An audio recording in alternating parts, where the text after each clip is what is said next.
Today there's a large number of vector-controlled districts who have chosen to use fish as a tool in their fight to control mosquitoes. Depending upon their needs, some of these programs are very small, while others have grown extremely large. Oftentimes they'll start off with a very small system just to see if it works for them, and then if it does, they'll go ahead and expand that program till it fills their needs. The following are some examples of some districts with successful fish programs who have chosen to use our elite fish rearing system. So, because each individual district's needs will vary, their setups will vary also. Kern County, for example, chose to start out with a smaller system consisting of 2 tanks operated by a single filter system. This would allow them to get some experience raising their own Gambusia and to see how a fish program would work for them before they got any bigger.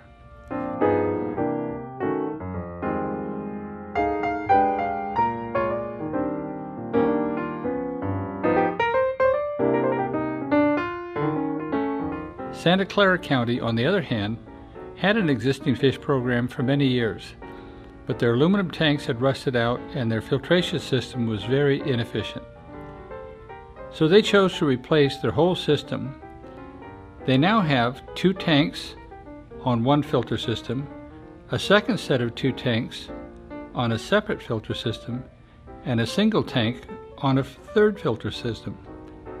Having 3 separate water systems helps prevent the loss of all their fish if, for instance, one system happened to be exposed to parasites or bad bacteria.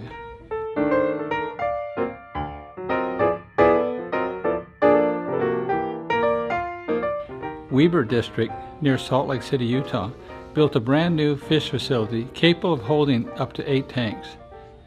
The building is heated for overwintering their fish when it snows and has an extensive ceiling ventilation system to control the humidity during the summer heat. They chose to start by installing a 4-tank system to see if that would fill all their needs. The other 4 tanks can be easily added at a later date if needed.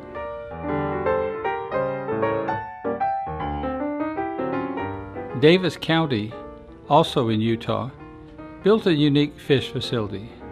It was designed so that its windows would capture the maximum amount of heat from the sun during the cold winter months. And then during the hot summer months, the windows are not exposed to the direct sunlight, thus keeping it cooler. Placer County. Because of the relatively mild winters in the Sacramento area, they were able to install their system in a carport. Scott Schoen, who ran the fish program for them for a number of years, says they are now able to provide all their fish needs in-house during the mosquito season. He still likes to harvest mature fish from the wild in the fall to overwinter for use early in the spring. Butte County built a very nice fish room housing 4 tanks. The building is equipped with both a heater and a ventilation system to help control the temperature. The filtration system for the 4 tanks were plumbed through the wall outside the area. This allowed more room for the tanks inside the building. Chris, who runs the fish program, averaged over 400 fry each day during the summer months. They're very pleased with their fish program.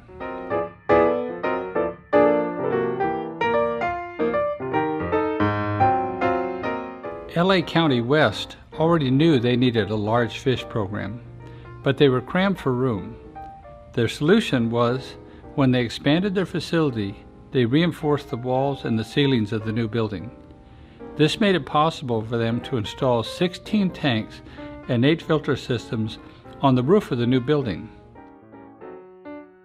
They also installed an elevator to move fish and supplies to and from the parking lot. They plan to install a sunscreen over the entire roof to help control the exposure to the sun.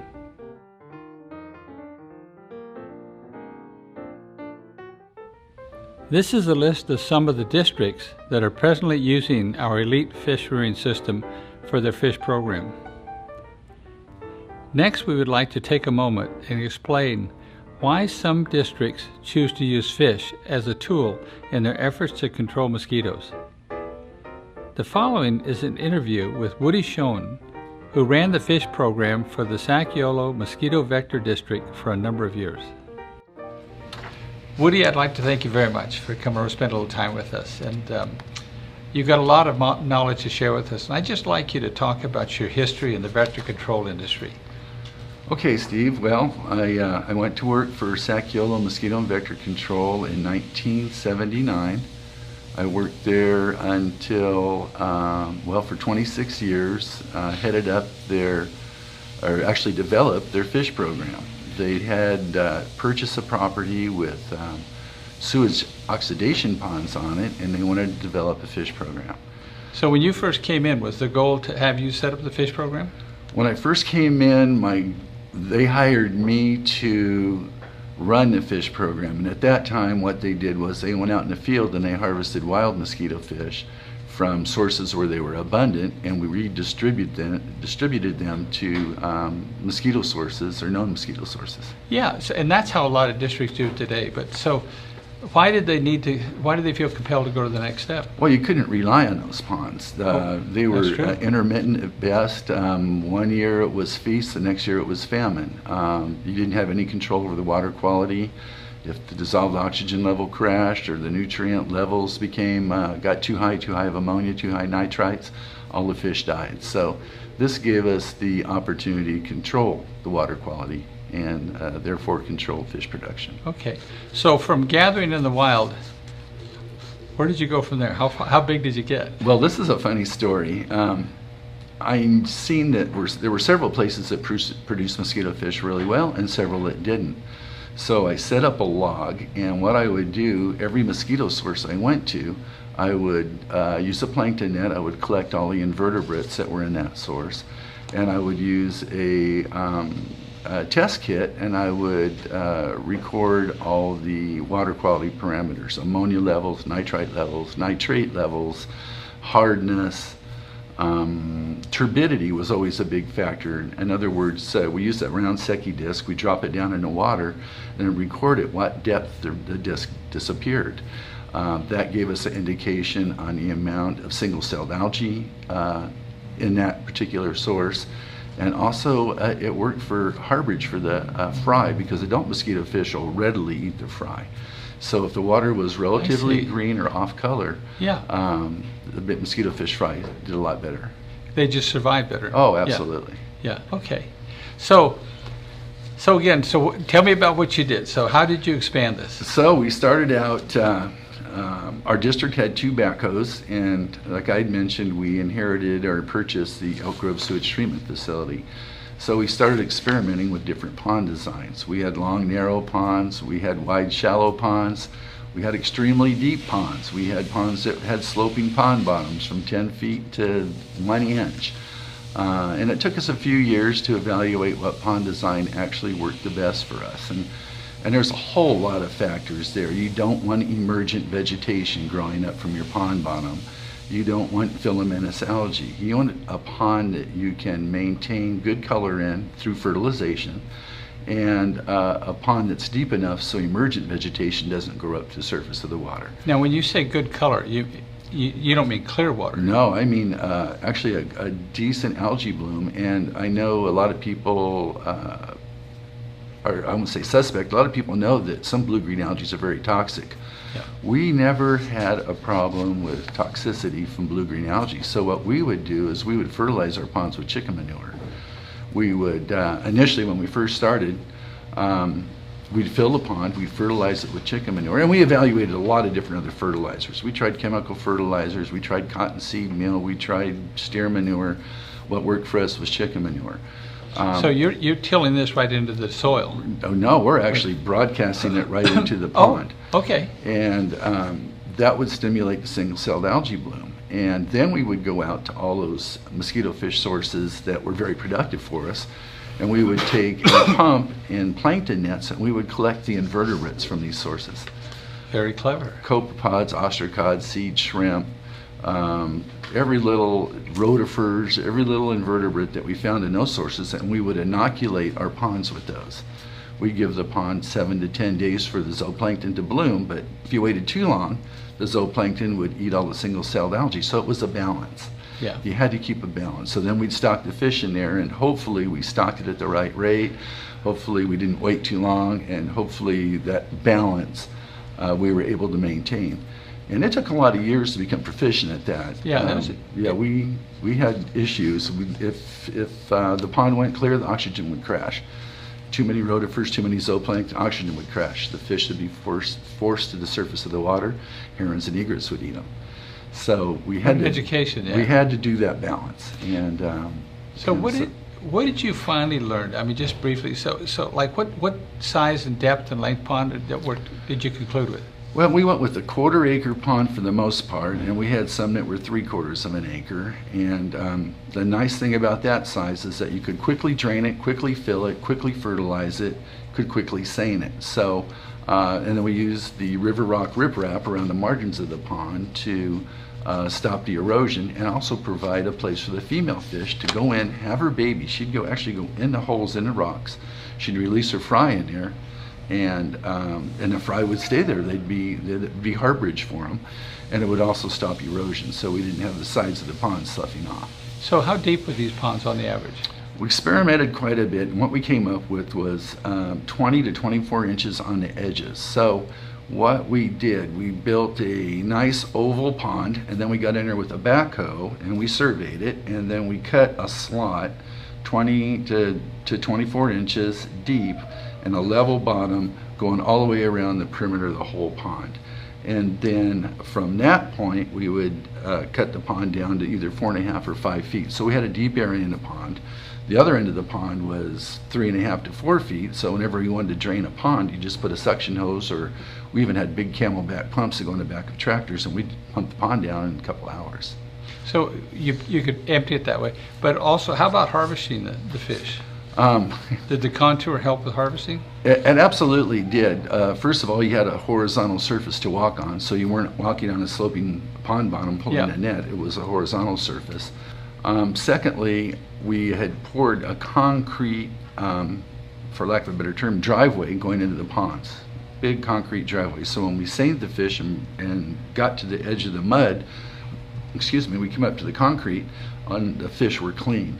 If you seine the fish through the mud, then they had all that detritus material in their gills, and fish mortality is a big issue. You know, a lot of people felt, however many fish we harvest, that's what we got. But the reality is it does very little good to stock fish into a mosquito source that aren't healthy. Yeah. So if you can handle the fish correctly, get them in the best possible condition into the trucks before you transport them, the better mosquito control you'll get. Excellent. Okay. So finally, how many of these, what are the ponds like, for instance, at Thackula today, those outside ponds? We have 24 ponds there. 6 of them are the 3/4 acre ponds, 12 of them are the 1/4 acre ponds, and then there's 4 more ponds that are somewhere in between. Wow. That's impressive. Yeah. So besides your outdoor ponds, you also had some indoor ponds too, right? We did. We had 8 large raceways for overwintering mosquito fish. In the fall, typically we have more fish than we can use, and that's typically the way it goes. The majority of our fish went into rice fields and wetlands. So come September and October, all the little fish that avoided the seines are now adults. Yeah. And so we would bring those in and we would overwinter them in these tanks, and we could manipulate the water temperature, we could manipulate the photo period. So what we had in the springtime were large adult fish. The females were gravid, ready to release their fry, compared to the fish that were in the ponds that haven't even begun to develop embryos.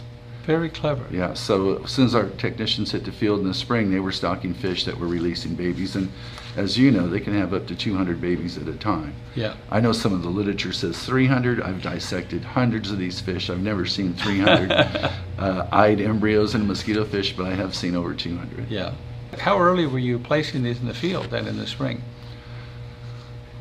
Each year it changed a little bit, sometimes on the availability of mosquito fish that we had. Sometimes it depends on the weather. If you have a real wet spring, Yeah. there's no sense in going out and putting a bunch of fish in places where they're going to be washed away. Or it's so darn cold that the Yeah. fish aren't feeding. So I would say typically April 1st was the date I like to use, and oftentimes management and other supervisors supported that. Yeah. And having these healthy fish that are gravid early in the spring was a real benefit, wasn't it? Oh, absolutely. Yeah. Yeah, you could, instead of stocking a quarter of a pound in an abandoned swimming pool, you could put 20 fish in there. Yeah. And get good control. Good. So at the height, how many fish were you producing a year? We were producing right at 10,000 pounds a year. 10,000 pounds. 10,000 pounds a year. Fish. Boy, amazing. It was amazing. Yeah. It was the career of a lifetime. I was so fortunate to be in the right place at the right time, and able to have a manager that said, "Here's the ball, take it." Yeah. And also the support. Good communication between management and staff so important. So we would sit down. He would say, I'd ask him, what do you expect from me this year? How many pounds of fish do you need? How many acres of rice do you want stocked? How many acres of wetlands? Yeah. And so then I would go back to him a couple of days later, and I'd say, okay, I need this many employees, I need this many trucks, and I would get it. So that was a huge fish program. It was a huge fish program.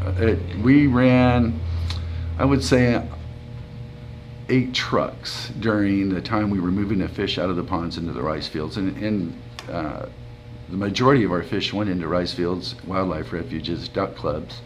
Yeah. How many rice fields do you have? How many acres? Typically, Saciolo has between 25,000 and 35,000 acres of rice. 35,000 of flooded rice. Flooded rice fields. Wow. In both counties. Wow. And what we were able to do through our surveillance program is we were able to identify the fields that produce the most mosquitoes. Some fields never produce mosquitoes or seldom produce mosquitoes, and other fields were just horrible. So what we would do is we would focus our fish planting on the fields that produce the most mosquitoes. Yeah. So we never stocked, we seldom stocked that many acres, but what we did do was stock all the problem fields. The hot spots. Yes. Yeah, okay. So how long ago did you retire? I retired 10 years ago. Wow, you're smiling. It's like winning the lottery. Yeah, honest to God. right. That's great. So who's running the program now for Saciolo? Dimitri Dokas was the biologist that replaced me, and I was real fortunate. I was able to be on the interview process and actually was involved in hiring him. Yeah. So I know I got a really good, competent field supervisor for the fisheries. And Dimitri has since promoted, moved up, and Tony, and I'm not going to know Tony's last name, has taken his place. Yeah, Tony's handling. Yeah. But they seem to be doing a good job over there. Yeah, they are doing a good job. Yeah, very good. Okay, well, one more question for you. That is, why did Saciolo, to begin with, why did they choose to set up a fish program to handle their situation? Well, it kind of goes back to your first question. We weren't able to rely on wild sources anymore for fish. But researchers had discovered that an integrated pest management plan was the direction that most districts wanted to take. And by that I mean we use 3 types of control in rice fields, wetlands, duck clubs. Of course, we planted fish. We had a larviciding program where they actually treated the water to control mosquito larvae, and they had an adulticiding program where they used cold foggers, either by airplane or truck mounted foggers, to fog around the fields. And why that's so important, as most people know, insects, especially mosquitoes, develop resistance to pesticides really quickly, be it larvicides or adulticides. So the role mosquito fish played, so initially, let's imagine a duck club or a rice field newly flooded, and it goes through a process of raising the level, dropping the water level, going dry. But after about 40 or 45 days, the water becomes permanent in the rice field. So we have field technicians out there sampling the water with the larvae, looking for mosquito larvae. So let's say that a particular ice field meets larviciding criteria, and I don't know what that is. Currently, I think at the time it was 10 larvae per dip or 1 larvae per 10 dips, irrelevant. But so that meant the field had to be sprayed with the larvicide. So typically an airplane would come in and fly a larvicide over the top of the field, and that would kill a certain percentage of mosquito larvae. Now you've stocked it with mosquito fish. So the larvae that weren't killed from the larvicide hopefully were consumed by mosquito fish. But even then, some would get off. And so then you had the ULV program that would kill the adults as they emerged. So it was a three-prong approach to mosquito control.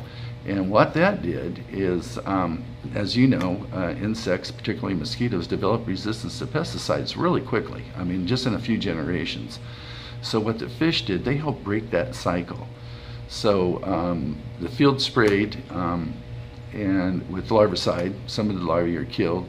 The field's fogged by ultra low volume spraying, and then the mosquitoes that are left are consumed by the fish.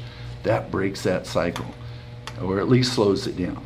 Very good. So that's a benefit not only to, well, of course, to the district, to the public, but also to the people that manufacture pesticides. It costs so much money to develop a pesticide and have it approved that if you can get more years out of a particular pesticide's use, the better off you are for the district cost-wise, for the pest control people trying to develop pesticides.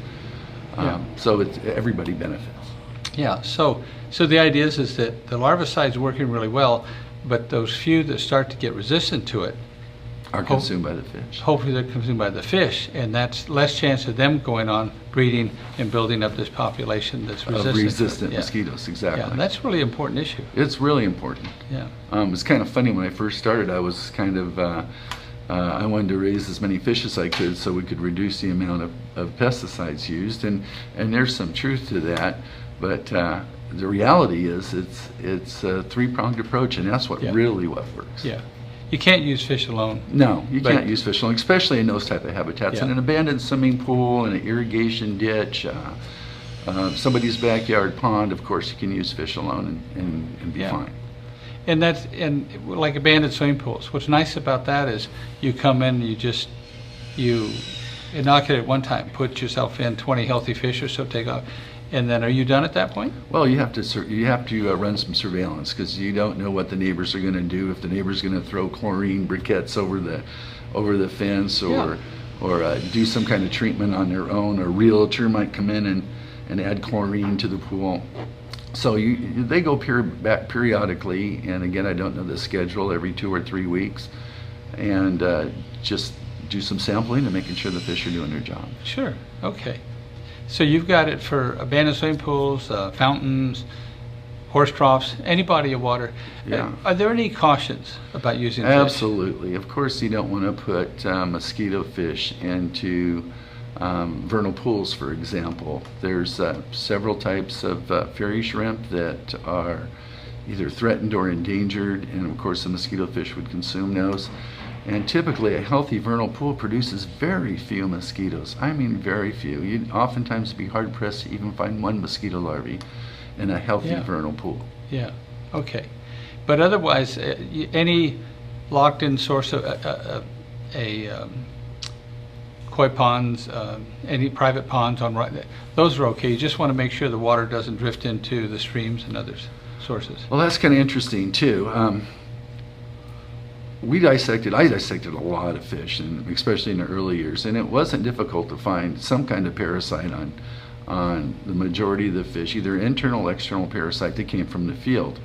So people started building koi ponds at a rapid rate about 1990, 1995. I mean, that was very popular. And I was always leery of putting wild-caught mosquito fish into somebody's koi pond with very expensive koi. So what we did at Sackula, we started raising guppies. We bought the guppies from a reputable breeder initially, our brood stock, and we raised the guppies inside, in tanks, where they were isolated from many of the internal and external parasites you would find in fish in the wild. And those are the fish that we would use for koi ponds. And there's a couple of reasons why they work good. One, we knew they were relatively healthy, and each year we would invite pathologists from Department of Fish and Game to come out and dissect our fish with us and look for any kind of internal or external parasite, and then they would actually give us a certification letter saying that these fish are healthy, and you're able to stock these in waters of Sacramento and Yolo counties. Good. Okay, so these are certified clean fish. Certified clean fish. You could do that with guppies. Could you also do the same thing with Gambusia? You could absolutely. You could do the same thing with Gambusia if you had an indoor breeding program. We had the advantage of having all those outdoor ponds, so we were talking of harvesting 500 to 1,000 pounds of fish per pond compared to what you would get from tanks. But I know many districts rely on indoor Gambusia breeding and are very successful. Yep. The question is, what are the demands for your district? And if you can meet the demands of your district with indoor tanks, then of course that'd be the way to go. Good. Woody, I'd like to thank you very much for my sharing all pleasure, this knowledge Steve. you have. I appreciate it. You bet. Anytime. Okay.